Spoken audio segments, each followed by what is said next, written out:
Welcome to the Deep Dive. We're here to unpack complex topics, pull out the key nuggets, and help you feel, well, truly well-informed. Today, we're plunging into a really timely subject, the shifting landscape of European defense. We'll look at Canada's role and, maybe surprisingly, some of the deep internal challenges Canada is facing. We've got a mix of sources here: CBC, Al Jazeera, European Commission papers, the UK's Defense Review, even some very candid Reddit discussions, all from 2025. So our mission is to get a handle on this urgent push for rearmament in Europe, figure out where Canada fits in, and then this is where it gets really interesting: explore the underlying issues that could make Canada's path much trickier than it seems. Yeah, what's fascinating, I think, is this clash between big geopolitical trends and what countries can actually do on the ground. We'll try to connect those dots, between the grand strategies and the often difficult realities of building up military strength, especially for a country like Canada. Okay, let's start big picture. Europe is rearming fast. The European Commission's got this plan, Readiness 2030, aims to boost defense spending by up to, what, 800 billion euros? That's the number, yeah. And it includes a 150 billion euro loan program just for new tech and weapons. It's significant. It really is. So why now? What's the urgency here, and what does it mean for how Europe sees its defense? Well, it really boils down to two main things based on the sources. First, obviously, Russia's ongoing invasion of Ukraine. Ukraine's losing ground. They desperately need equipment, tanks, artillery, air defense, ammo, everything. Right, that's the immediate pressure. And second, you've got clearer signals from the U.S., especially the current administration, about allies needing to carry more weight, less reliance on U.S. security guarantees. That dynamic shift is huge. And the EU Commission actually called Ukraine the world's leading defense industry laboratory. What's behind that? How's that playing out? It's a really telling phrase, isn't it? It means the Readiness 2030 vision isn't just about spending. It's about producing faster, smarter, getting things deployed quickly. There was this joint study, Kiel Institute in Bruegel, warning Europe needs to quintuple its arms production by 2030. Quintuple. Wow. Just to close the gap with Russia? And you're already seeing the effects, right? The top 10 European defense firms, their orders jumped massively between 2021 and 2024. Companies like Airbus, Rheinmetall, seeing huge revenue bumps. Defense jobs are up too. So, okay, it's not just cash, it's a whole new industrial strategy. That EU white paper mentioned key areas. Yeah, three main things. Closing those capability gaps they know they have, deepening the single market for defense, but with a focus on new tech AI, quantum, and then boosting actual readiness, like military mobility, stockpiling supplies. And the Ukraine model. Yeah. How is that directly influencing things? It's fascinating. Ukraine's own defense industry, which inherited a lot from the Soviet era, has exploded. Like $1 billion in 2022 to $10 billion in 2024. Their whole approach is different. Constant production, quick innovation, based directly on feedback from the front lines, lots of focus on drones, digital tech. Combat-proven stuff? Exactly. Combat-proven, agile, cost-conscious. The EU sees that model as key to shaking up its own defense sector. They're even talking about letting Ukrainian companies join EU defense funds, like the EDF for research and SAFE for procurement, on an equal footing. That's a big political move. That really signals a major shift in thinking. And we're seeing the national budgets reflect that too, right? Poland up to 144%, Lithuania under 92%, Germany 44%. Huge increases. Okay, let's zoom in a bit. Yeah. The UK, key ally, major NATO player, they've done their own Strategic Defense Review 2025, calling for a step change. Yeah, they're reacting to the same threats, committing to the biggest sustained defense spending increase since the Cold War. Their vision for 2035 is pretty clear. A leading tech-enabled defense power, integrated force, wins through constant innovation at wartime pace. Lofty goals. And the spending reflects that. It does. They're aiming for 2.5% of GDP by 2027, and they want to hit 3% in the next parliament. They're 2.3% now. So, beyond the money, what's the core strategy here? What are they actually changing? Well, the big headline is NATO first. They're explicitly saying, look, with Russia being more aggressive and the U.S. looking more towards the Pacific, the U.K. has to step up within NATO, making NATO central to how they plan, think, act. But not only NATO. Right. NATO first, not NATO only. They're still big on partnerships like the JEF, that Rapid Reaction Force, and things like AUKUS with Australia and the U.S., and GCK, the fighter jet program with Japan and Italy. Okay, and how does this change how they intend to actually fight, this integrated idea? It's about connecting everything. They're building this digital targeting web, linking sensors, decision makers, weapons across all domains: air, land, sea, cyber, space. The idea is machine speed decisions. Very tech-focused. Very. And innovation-led. working with private companies on dual-use tech, setting up a new UK defense innovation body with a $400 million annual budget. They're also trying to fix their procurement, a new segmented approach. Big platforms in 2 years, upgrades in 1 year, commercial tech in 3 months.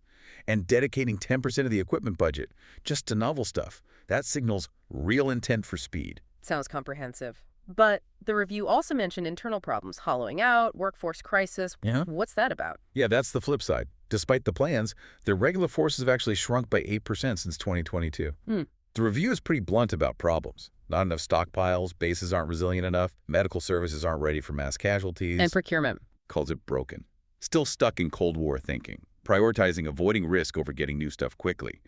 Leads to gear that's over budget and already outdated when it arrives. Ouch. Plus, they're struggling to recruit and keep people, bad housing, low morale. They plan to fix it with faster recruitment, maybe gap years, flexible work, better accommodation. But it's a huge challenge, they admit to. It's quite an honest self-assessment, really. Okay, so you've got Europe rearming, the UK transforming. Where does Canada fit into all this?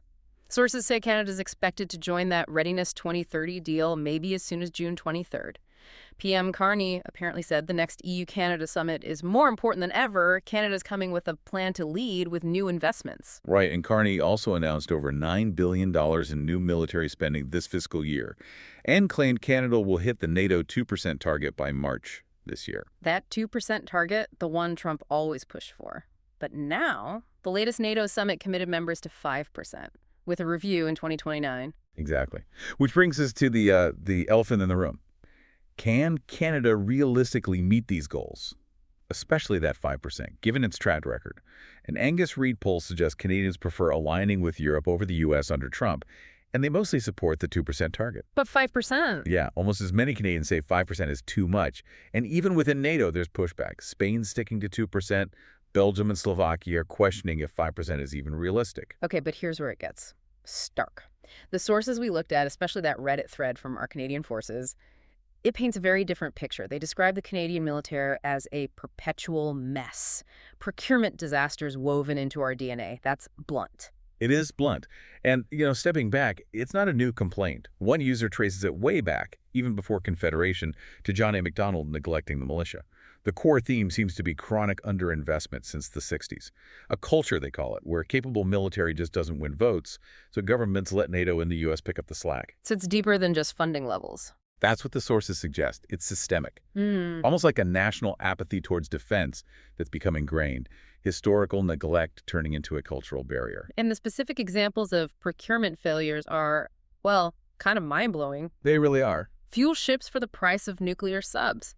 A Coast Guard ship, still not in service, costing more per ton than a nuclear aircraft carrier. The details are telling. Norway built its Svalbard icebreaker for $100 million back in 2002.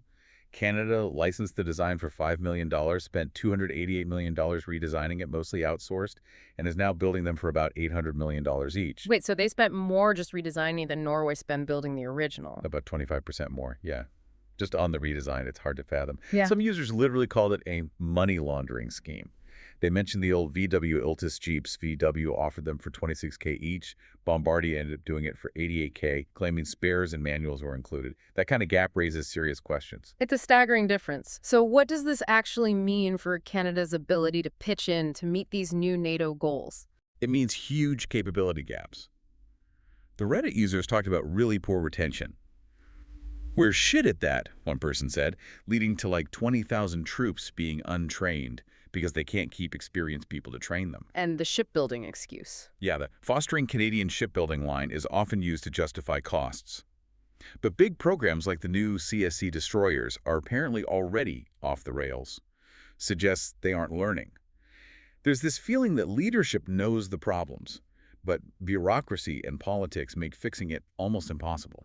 Generals don't have the real power to change things. So even if they promise more money, these underlying systemic problems are a massive roadblock. Exactly. It's not just underfunding, it's this deep cultural issue, as they put it, of institutionalized neglect going back decades. Even Russia invading Ukraine, which jolted Europe, didn't seem to fundamentally shift that attitude in Canada, according to these sources. Some are really pessimistic, saying it would take something like a direct attack, an enemy cruise missile detonating in downtown Toronto, to shake voters out of this insane complacency. Which leads to a pretty critical question. Yeah. What happens when Canada's called upon to really step up, but its military is, as one person put it, functionally disbanded as a fighting force since the end of the Cold War? So the global picture is definitely getting more volatile. Multipolarity, strategic competition heating up. That UK review highlighted threats beyond Russia, China, Iran, North Korea, noting the West's military edge is eroding. Right, and it stressed how fast technology is changing warfare. AI, robotics, precision weapons, cyber. It's a different battlefield. We're seeing that play out in Ukraine, aren't we? Absolutely. Drones killing more people than traditional artillery now. It really underscores the urgency for modern, adaptable forces. In this environment, it's about speed. Who gets the new tech into soldiers' hands fastest? That's likely who wins. So for you listening to this, what's the main takeaway? What does all this mean for defense going forward? I think it shows military strength isn't just about troop numbers or tanks anymore. It's not just heavy metal.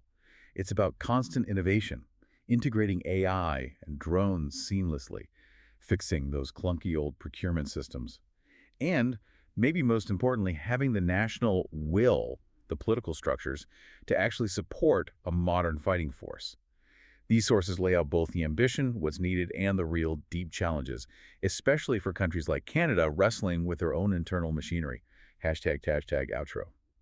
So quite a journey there. We've seen Europe's big rearmament plans, the UK's detailed transformation strategy, and then this stark picture of Canada's deeply rooted defense problems. It's complex, right? Global urgency bumping up against these long-standing national issues. It really brings it home, I think. The key question for every country, but especially allies like Canada, isn't just how much money you spend, it's how you spend it. And are the internal systems, the culture, actually ready for the kind of step change today's threats demand? Which leaves a question for you to think about. As tensions rise and allies demand more, what does real readiness even look like? Beyond just hitting a spending number, and what kind of fundamental internal change is needed to get there, especially if the political will seems, well, lacking. That's our deep dive for today on European rearmament and Canada's defense dilemma. Hope it gave you a clearer, maybe more nuanced view of what's happening. Until next time, keep digging deeper.